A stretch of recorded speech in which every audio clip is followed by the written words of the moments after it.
وَإِذْ قُلْنَا لِلْمَلَائِكَةِ اسْجُدُوا لِآدَمَ فَسَجَدُوا إِلَّا إِبْلِيسَ قَالَ أَأَسْجُدُ لِمَنْ خَلَقْتَ طِينًا قَالَ أَرَأَيْتَكَ هَذَا الَّذِي كَرَّمْتَ عَلَيَّ لَئِنْ أَخَّرْتَنِ إِلَى يَوْمِ الْقِيَامَةِ لَأَحْتَنِكَنَّ ذُرِّيَّتَهُ إِلَّا قَلِيلًا قَالَ اذْهَبْ فَمَنْ تَبِعَكَ مِنْهُمْ فَإِنَّ جَهَنَّمَ جَزَاؤُكُمْ جَزَاءً مَوْفُورًا وَاسْتَفْزِزْ مَنِ اسْتَطَعْتَ مِنْهُمْ بِصَوْتِكَ وَأَجْلِبْ عَلَيْهِمْ بِخَيْلِكَ وَرَجِلِكَ وَشَارِكْهُمْ فِي الْأَمْوَالِ وَالْأَوْلَادِ وَعِدْهُمْ وَمَا يَعِدُهُمُ الشَّيْطَانُ إِلَّا غُرُورًا إِنَّ عِبَادِي لَيْسَ لَكَ عَلَيْهِمْ سُلْطَانٌ وَكَفَى بِرَبِّكَ وَكِيلًا۔ شروع کرتی ہوں اللہ کے نام سے جو بے انتہا مہربان نہایت رحم فرمانے والا ہے۔ اور یاد کرو جب کہ ہم نے ملائکہ سے کہا کہ آدم کو سجدہ کرو تو سب نے سجدہ کیا مگر ابلیس نے نہ کیا۔ اس نے کہا کیا میں اس کو سجدہ کروں جسے تو نے مٹی سے بنایا ہے؟ پھر وہ بولا دیکھ تو صحیح کیا یہ اس قابل تھا کہ تو نے اسے مجھ پہ فضیلت دی؟ اگر تو مجھے قیامت کے دن تک مہلت دے تو میں اس کی پوری نسل کی بے کنی کر ڈالوں، بس تھوڑے ہی لوگ مجھ سے بچ سکیں گے۔ اللہ تعالیٰ نے فرمایا اچھا تو جا، ان میں سے جو بھی تیری پیروی کریں تجھ سمیت ان سب کے لیے جہنم ہی بھرپور جزا ہے۔ تو جس جس کو اپنی دعوت سے پھسلا سکتا ہے پھسلا لے، ان پر اپنے سوار اور پیادے چڑھا لا، مال اور اولاد میں ان کے ساتھ ساجھا لگا، اور ان کو وعدوں کے جال میں پھانس، اور شیطان کے وعدے ایک دھوکے کے سوا اور کچھ بھی نہیں۔ یقیناً میرے بندوں پر تیرا کوئی زور نہ چلے گا، اور توکل کے لیے تیرا رب ہی کافی ہے۔ وَإِذْ قُلْنَا لِلْمَلَائِكَةِ اسْجُدُوا لِآدَمَ، اور جب ہم نے فرشتوں سے کہا آدم کو سجدہ کرو، فَسَجَدُوا إِلَّا إِبْلِيسَ، سب نے سجدہ کیا بس ابلیس نے نہ کیا۔ قَالَ، بولا، أَأَسْجُدُ لِمَنْ خَلَقْتَ طِينًا، کیا میں اس کو سجدہ کروں جسے تو نے مٹی سے بنایا؟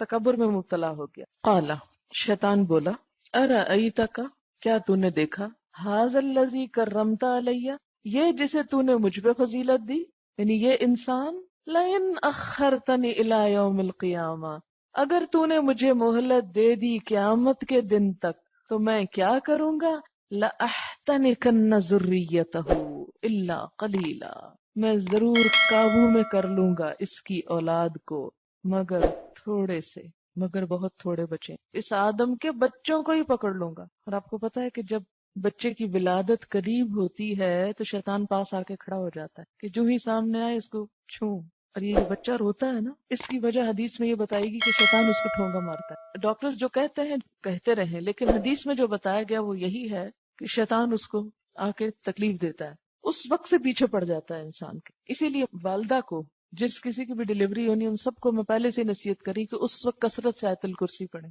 تاکہ بھاگ جائے وہاں سے۔ اگر آپ اس حالت میں کنڈیشن میں نہ ہو پڑھنے کی تو جو آپ کے پاس کھڑے ان کو کہیں کہ پڑھیں۔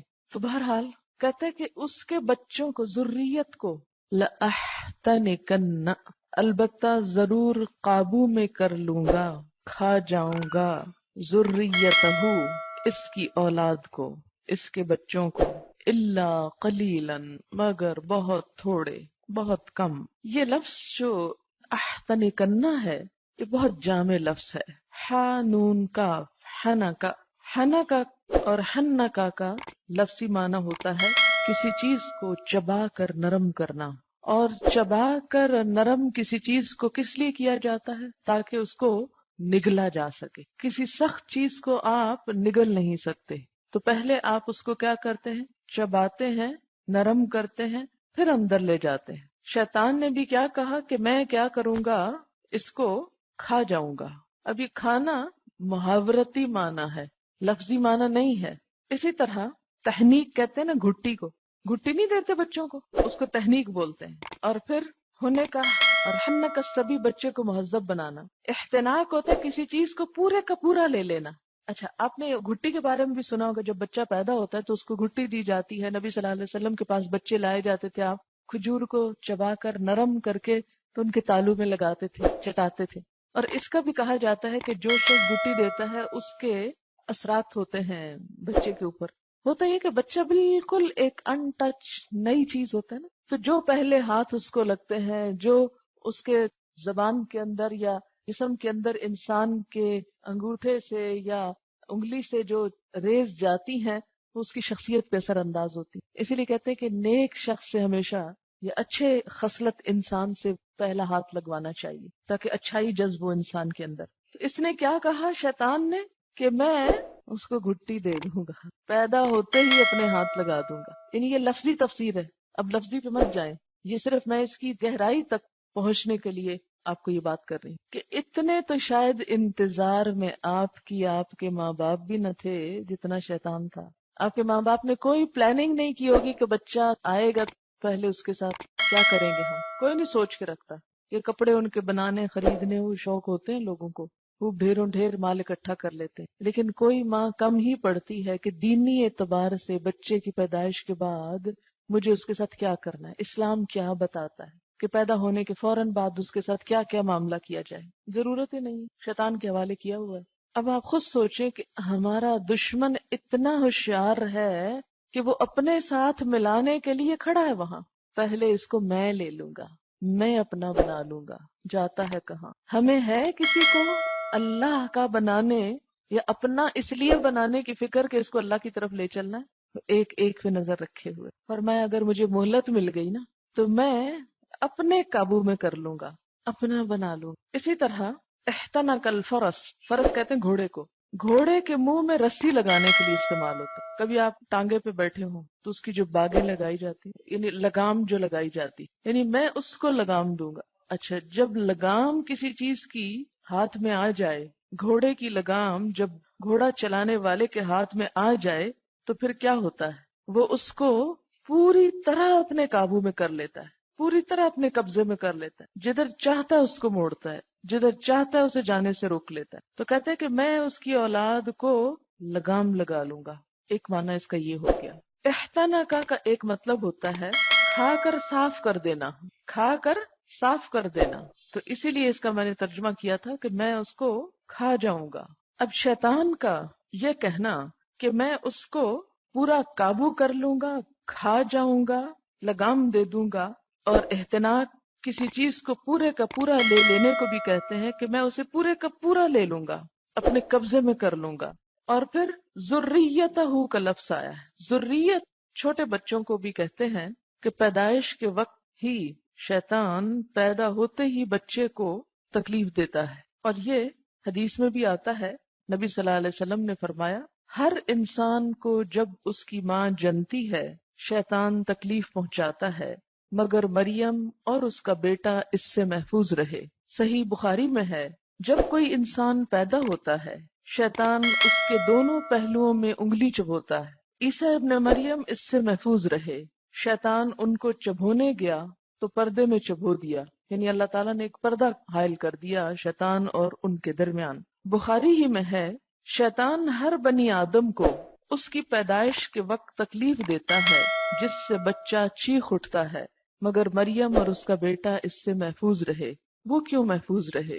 وہ اس لیے کہ سورۃ آل عمران میں آپ پڑھ چکے ہیں کہ مریم علیہ السلام کی والدہ نے مریم کی پیدائش کے وقت اللہ سے دعا کی تھی انی اعیذھا بک وذریتھا من الشیطان الرجیم، میں اسے اور اس کی آئندہ نسل کو شیطان مردود کے فتنے سے تیری پناہ میں دیتی ہوں. تو آپ کو معلوم ہے فتقبلھا ربھا بقبول حسن آتا ہے کہ اللہ نے اس عورت کی اس دعا کو عمدہ طریقے سے قبول کر لیا کہ وہ جو نظر ماننا چاہتی تھی اور دینا چاہتی تھی اللہ کی راہ میں ان کو اور شیطان سے بچانا چاہتی تھی تو اللہ نے بچا لیا اور اس وقت بھی اسے محفوظ رکھا.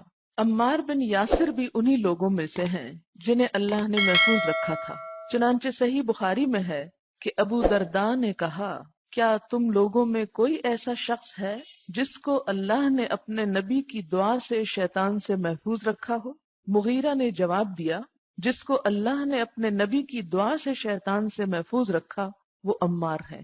اسی طرح آپ دیکھتے ہیں کہ آپ صلی اللہ علیہ وسلم اپنے نواسوں کو حضرت حسن اور حسین کو ایک دعا پڑھ کر دم کیا کرتے تھے اعیذک بکلمات اللہ التامۃ من کل شیطان وہامۃ ومن کل عین لامۃ.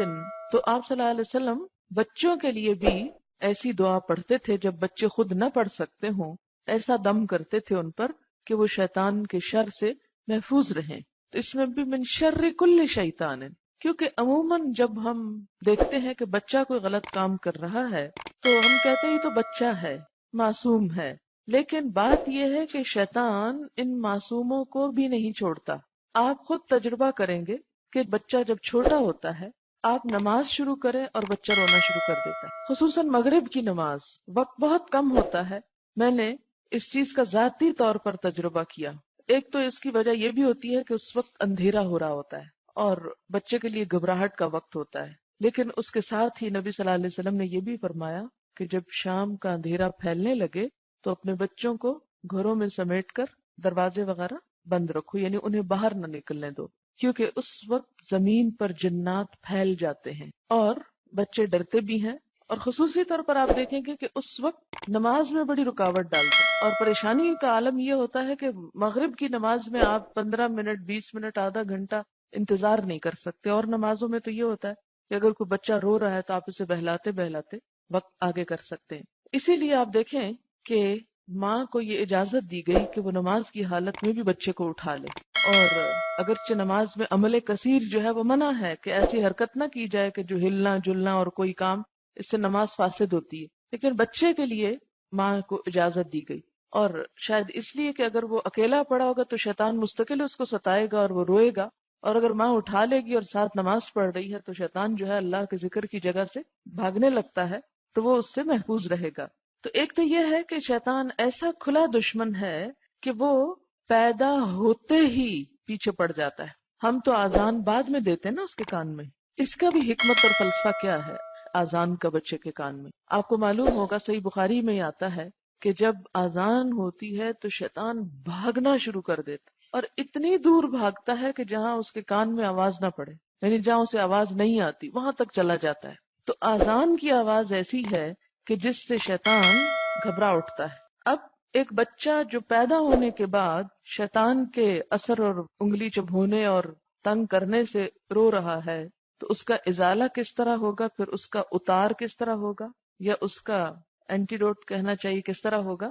اس کے کان میں ایک میں آذان اور دوسرے میں اقامت، اور اس طرح شیطان سے بچے کو ایک طرح سے محفوظ رکھا جاتا ہے۔ اسی طرح پھر یہ جو مسنون دعائیں ہیں بچوں پہ پڑھنے کی، وہ پڑھتے رہنا چاہیے۔ اور بعض اوقات آپ نے دیکھا ہوگا کہ کچھ آوازیں سن کر میوزک وغیرہ کی بچے اچھلنے کودنے لگتے ہیں، تو لوگ کہتے ہیں کہ دیکھا یہ تو انسان کی فطرت میں ہے، اور ہر انسان کے اندر اللہ نے اسٹیٹک سینس رکھی ہے اور اس وجہ سے یہ سب کچھ ہو رہا ہے، لیکن اصل میں وہی شیطانی اثر ہوتا ہے۔ میں آگے چل کے وہ حدیث بھی کوٹ کروں گی، لیکن یہاں صرف اتنا بتانا مقصود ہے کہ اس نے پہلے دن یہ عہد کر لیا تھا کہ میں آدم اور اس کی اولاد کو نہیں چھوڑوں گا۔ اسی لیے آپ دیکھیں کہ کبھی بچوں کی تربیت میں غفلت نہ کریں کہ ابھی تو بہت چھوٹے ہیں، ابھی ان کو کیا سکھانا ہے، ابھی ان کے ذہن پہ بوجھ ڈالنا ہے۔ نہیں، جب شیطان اپنا کام کر رہا ہے تو آپ بھی اپنا کام کریں، اور شیطان کو بھگانے کا بہترین طریقہ کیا ہے؟ اللہ کا ذکر، کیونکہ جب اللہ کا ذکر ہوتا ہے تو وہ بھاگتا ہے، وہاں اس کا دل نہیں لگتا، وہ پریشان ہوتا ہے۔ پھر کہا کہ الا قلیلا، مگر بہت تھوڑے بچیں گے کہ جو اس کے اثر کے نیچے، یعنی شیطان کے اثر پہ نہ آئیں یا اس سے بچ جائیں۔ اور اسی لیے میں نے آپ کو بتایا تھا کہ ولادت کے وقت خاص طور پر آیت الکرسی اور کچھ آیات ہیں، آداب زندگی ایک کتاب ہے، اس میں بھی وہ آیات لکھی ہوئی ہیں جو اس موقع پہ پڑھی جا سکتی ہیں کہ جس سے بچہ جو ہے وہ شیطان کے اثرات اور شر سے محفوظ رہے۔ اور اسی طرح آپ نے دیکھا ہوگا کہ بسا اوقات بچے بلا وجہ رونا شروع کر دیتے اور روتے جاتے ہیں، آپ ان کو ہر طرح سے چپ کرانے کی کوشش کرتے ہیں، ان کو دودھ پلاتے ہیں، ان کو کھلاتے ہیں، لیکن اس کے باوجود وہ چپ نہیں کرتے۔ اور ایسے کبھی بھی بچے کا غیر معمولی طور پر رونا سامنے آئے تو ہمیشہ ذہن میں یہ رکھیے کہ اس کا علاج اب دعا ہے، دم ہے، کوئی دوا نہیں۔ عموماً مائیں اس وقت کوئی نیند آور دوا پلانے کی کوشش کرتی ہیں یا کسی اور طرح سے ٹریٹ کرتی ہیں، تو اس موقع پر فوراً آیت الکرسی، چاروں کل، اور یہی حضرت حسن حسین پہ پڑھی جانے والی دعا جو ہے، اسے یاد کیا جانا چاہیے، اور فوراً بچوں پہ پڑھ کے خود دم کر دیں، کیونکہ بہت سی مائیں اس بات کے انتظار میں رہتی ہیں کہ انہیں کسی سیانے کے پاس لے جائیں اور کسی مولانا کے پاس لے جائیں اور وہاں جا کے دم کرائیں، جب آپ نے کلمہ پڑھ لیا اور آپ کا بھی اللہ کی ذات پر اتنا ہی یقین ہے جتنا کسی اور کا، تو آپ بلا دم کیوں نہیں کر سکتے؟ اس کے انتظار میں رہتے ہو کہ فلاں سے کروائیں گے. ٹھیک ہے، بعض جب انسان خود بیمار ہوتا ہے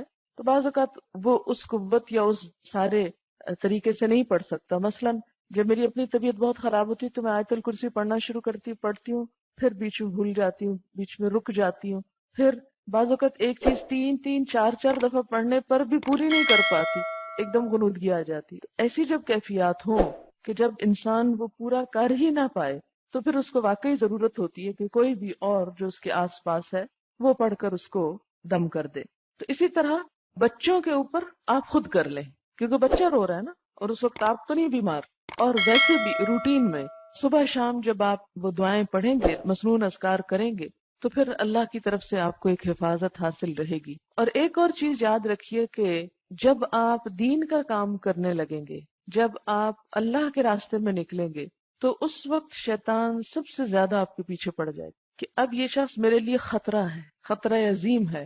کیونکہ کسی بھی شخص کے اپنے ایمان پہ باقی رہنے کا ذریعہ یہ ہے کہ وہ دوسرے کو بتائے، اس سے اس کا اپنا ایمان مضبوط ہوتا ہے. جب تک آپ خود نماز روزہ کر رہے ہیں تو ہو سکتا ہے کہ وہ صرف آپ کی نیت خراب کروا دے کسی وقت، کہ ہاں لوگ کہیں گے بڑی نمازی ہے، نفل پڑھتی ہے، تہجد پڑھتی ہے، تو آپ کے دل میں بڑی ایک تھوڑی سی تکبر کی لہر آ جائے کہ ہاں دیکھا نا میں دوسروں کے مقابلے میں کتنی اچھی ہوں کہ یہ اور یہ کرتی. لیکن جب انسان دوسرے کو بتانے لگتا ہے تو اس وقت اس کا حملہ اور زیادہ شدید ہوتا ہے، اور اس کی چالیں اتنی خفیہ ہوتی ہیں کہ بعض اوقات آپ کو محسوس بھی نہیں ہوتی کہ وہ کدھر سے آ رہا ہے. قرآن پاک میں سورۃ حامیم سجدہ میں آتا ہے وَإِمَّا يَنزَغَنَّكَ مِنَ الشَّيْطَانِ نَزْغٌ فَاسْتَعِذْ بِاللَّهِ، فوراً اللہ کی پناہ طلب کریں، لا حول پڑھیں، اللہ کا ذکر کریں، اور اللہ سے دعا کریں کہ یا اللہ اس وقت میں تیری پناہ میں آنا چاہتی ہوں، تو مجھے اپنی پناہ میں لے لے، اور ہر اس شر اور فتنے سے نجات دے کہ جو میرے دین کے راستے میں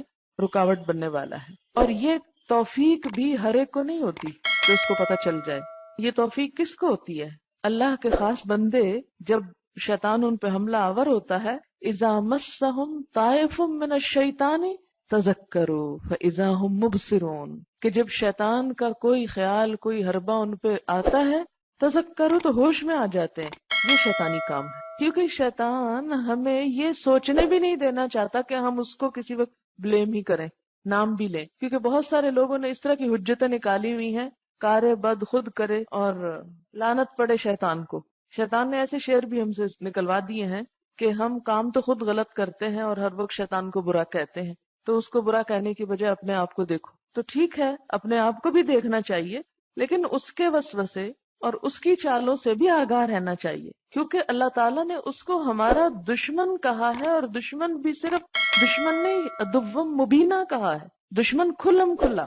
آپ اس سے بھلا کیسے بے نیاز ہو سکتے ہیں؟ اور کیسے آپ کہہ سکتے ہیں کہ میں تو خود غلط کام کر رہی ہوں اور میرے پیچھے شیطان کوئی بھی نہیں ہے، شیطان تو بہت اچھا ہے، وہ میرے پیچھے نہیں آ سکتا. لہٰذا ایسی صورت میں انسان کو محتاط رہنے کی ضرورت ہے. اب آپ دیکھیں کہ نہ صرف یہ کہ بچے، بلکہ ذریت میں پھر بچے جب بڑے ہو جائیں تو وہ بھی اس میں شریک ہو جاتے ہیں. اور چونکہ اس نے ایک چیلنج کیا ہے انسان کو، تو انسان کو بھی محتاط رہنا چاہیے. سب سے پہلا اس کا کام یہ ہوتا ہے کہ انسان کو شرک میں مبتلا کرے، اور جب انسان شرک میں مبتلا ہو جاتا ہے تو اس کا سارا مسئلہ حل ہو جاتا ہے، کیونکہ اس صورت میں انسان کے باقی سارے نیک اعمال خود بخود ضائع ہو جاتے ہیں. ٹھیک، اچھا، پھر اگر وہ شرک اور کفر میں انسان کو مبتلا نہیں کر سکتا تو گناہوں میں مبتلا کرتا ہے. نبی صلی اللہ علیہ وسلم نے فرمایا، لوگو سنو، شیطان اس بات سے قطعی نا امید ہے کہ اس شہر میں اس کی عبادت ہوگی، یعنی مکہ مدینہ وغیرہ میں، مگر کچھ اعمال جن کو تم معمولی اور حقیر سمجھتے ہو ان میں اس کی اطاعت کی جائے گی. یعنی یہاں رہ کے بھی لوگ غلط کام کریں گے اور وہ اسی سے خوش ہوگا کہ میں ان کے اندر شرک تو نہیں ڈال سکا، کفر تو نہیں پیدا کر سکا، لیکن ان کے لیے گناہوں کو چھوٹا کر دیا ہے. یہ چھوٹی سی بات ہے، کوئی بات نہیں، یہ کر لو، اس سے کچھ نہیں ہوتا. یعنی اس کا اگلا حربہ کیا ہے؟ انسان کے اندر گناہوں کی خواہش پیدا کرے. پھر اگر انسان گناہوں سے رک جاتا ہے تو اس کو اطاعت نہیں کرنے دیتا. مثلا آپ کوئی غلط کام نہیں کر رہے لیکن آپ کو دل نہیں کر رہا نماز پڑھنے کو، دل نہیں کر رہا صدقہ کرنے کو، تو اب یہ بھی شیطان کا حربہ ہے کہ آپ غلط نہیں کر رہے لیکن نیکی بھی نہیں کرنے دے رہا. تو جہاں سستی آئے اور نیکی کرنے کو دل نہ چاہے یا نیکی میں شک ڈال دے، کیونکہ عموماً وہ نیکی سے کس طرح روکتا ہے کہ نیکی کو مشکوک بنا دیتا ہے۔ مشکوک کیسے بناتا ہے؟ جیسے وضو کرتے وقت وسوسہ ڈال دیتا ہے کہ وضو صحیح نہیں ہوا، پاک ہی نہیں ہو تم، جو پاک ہی نہیں تو نماز کیا پڑھو گے؟ پھر اسی طرح نماز میں نماز بھلواتا ہے، دل نہیں لگنے دیتا نماز میں، خشوع و خضوع میں کمی کرتا ہے۔ پھر انسان کہتا ہے جب نماز میں خشوع و خضوع ہی نہیں